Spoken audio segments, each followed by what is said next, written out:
Hello, welcome back to the channel. I wanted to take a moment and make a short video today about microtransactions and the Tekken shop, which they are going to be adding to the game. So this has been kind of a hot topic the last few days, and I wanted to give my thoughts, maybe give you guys some things to think about, and hopefully get some feedback on what you think. So leave a comment down below if you have a thought about it. My voice is a little hoarse today, so forgive me. Now they are going to add the Tekken shop, and they announced this at a conference earlier last week, I believe.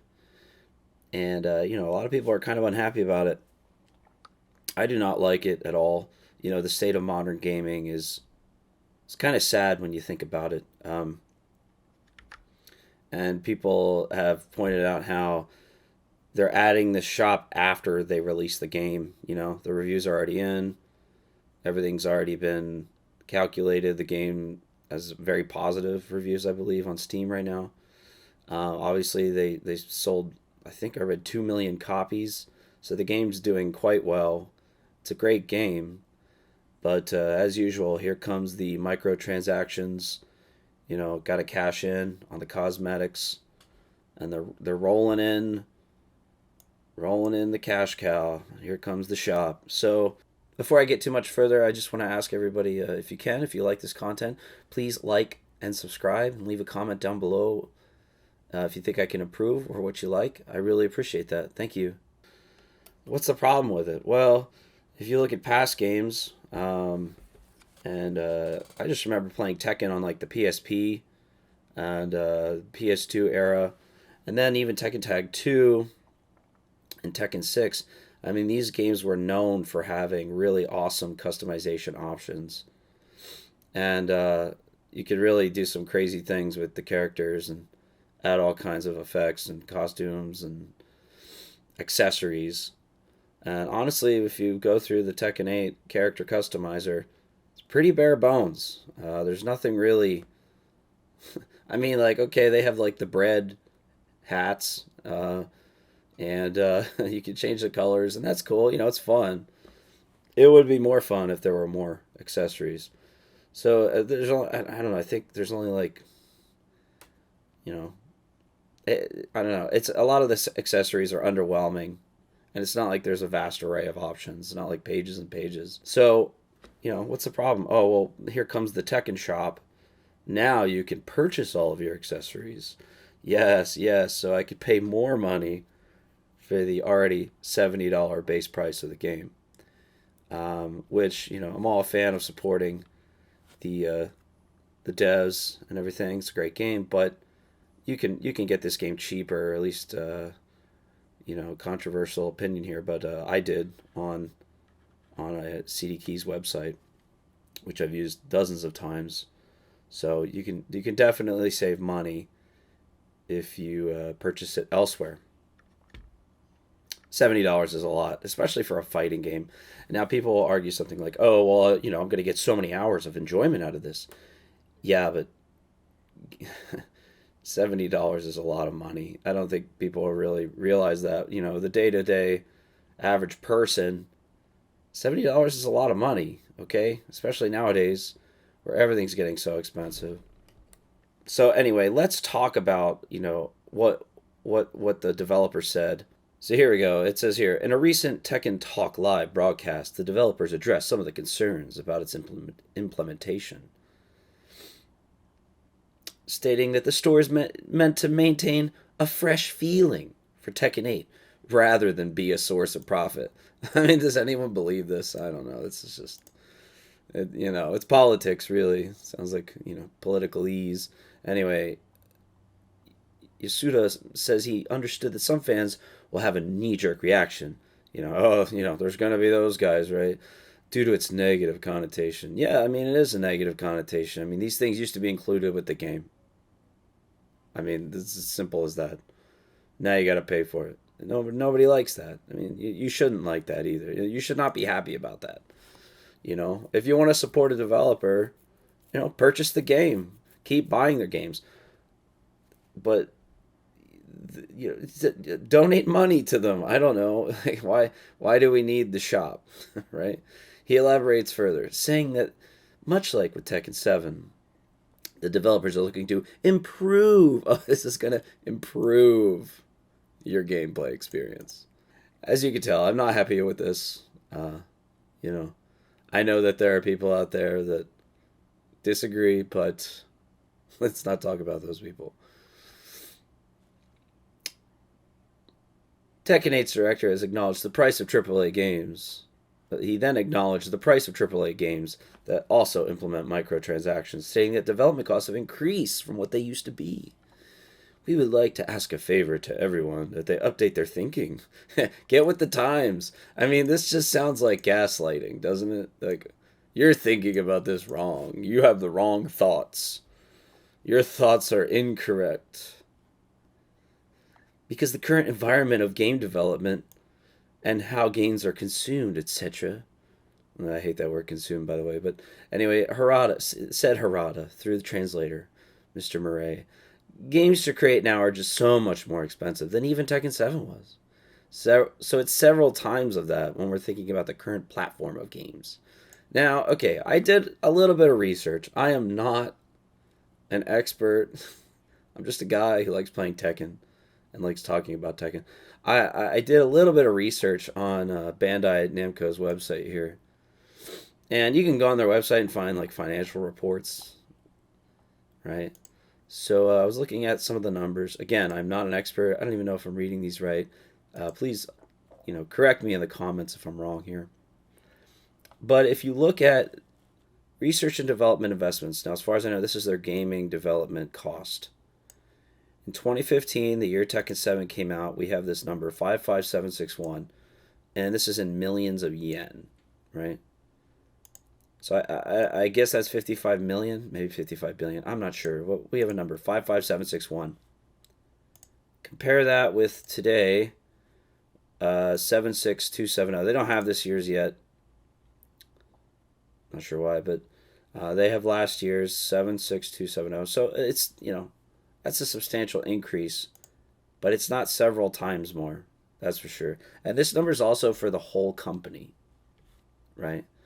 And all these numbers go up gradually year by year. I mean, yeah, the cost of development is higher, but everything else gets higher. Their profit gets higher. Everything's going up. Inflation's real. It happens. So I don't know if we should be looking at this and thinking, oh, just the game development cost is just way higher. I don't know about that. I also don't think it's several times more. So take from this information what you will, but you'll never find exactly how much they spent on Tekken, but there you go. A few other things to point out here. Here on IGN, they're talking about how when they produced the game, they ported it to Unreal Engine 5. Now, I read some comments on the internet about how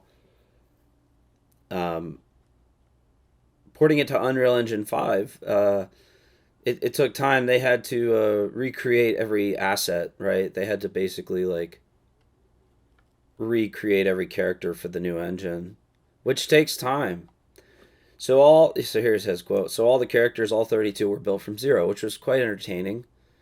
Right. They had to get everything to look right. But they had to rebuild the characters into this new engine. And obviously the level design, that takes time. I understand that. So there's development cost there. But here it says Unreal Engine just handles the graphics, right? So the actual mechanics of the game are their own proprietary code and scripting. So that, that all doesn't change. The coding and the scripting, everything's the same. It's just the graphics. They spent most of their time on graphics, right? And then there's balance tweaks and new moves and everything like that they had to do, right? But, I mean, they're working with an already established game. I mean, the characters feel the same, So all the graphics and everything is handled by UE5. So again, you could say, all right, well, it takes a lot of time to port it to UE5. That being said, think about it, though. This is going to make future games easier for them, right? When they make the next Tekken, their development costs are going to be way less. And here's another thing they said, in development,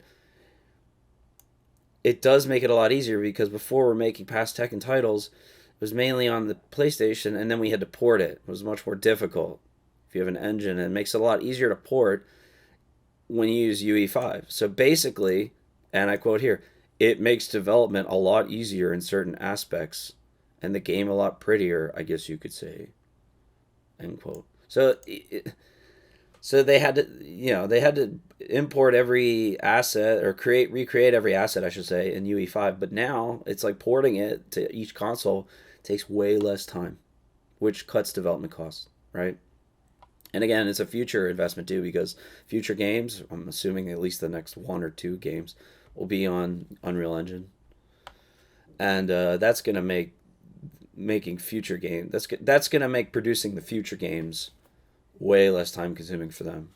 So again, if as Harada said, several times more. Okay, but you also are kind of like leaving it out of context. But future games are going to cost less to make. Um,